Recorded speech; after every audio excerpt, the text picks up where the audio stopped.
Hello friends, ఈరోజు కూడా మంచి కథతోటి వచ్చేసాను. మరి ఆ కథ ఏంటో వినేద్దాం పదండి.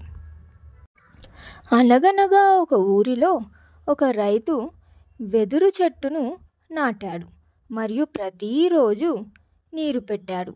కానీ మొదటి సంవత్సరం ఏమీ పెరగలేదు. రెండో సంవత్సరం కూడా అలాగే చేశాడు. అప్పుడు కూడా ఏమీ పెరగలేదు. 3-4 సంవత్సరాలలో కూడా ఏమీ పెరగలేదు.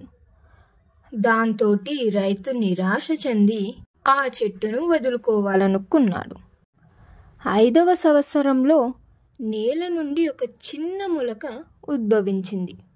6 వారాల్లోనే ఆ వెదురు చెట్టు 90 అడుగుల ఎత్తుకు పెరిగింది. దానితో ఆ రైతు చాలా సంతోషపడ్డాడు.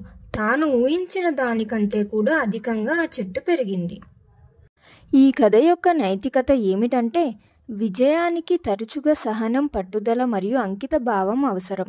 వెదురు చెట్టు త్వరగా పెరగకపోయినా స్థిరమైన కృషి మరియు శ్రద్ధతో అది చివరికి వృద్ధి చెందింది. ఈ కథ ద్వారా నేను మీకు తెలపాలనుకున్నది ఏమిటంటే, పురోగతి నెమ్మదిగా ఉన్నప్పటికీ మన లక్ష్యాలకు కట్టుబడి ఉండాలి.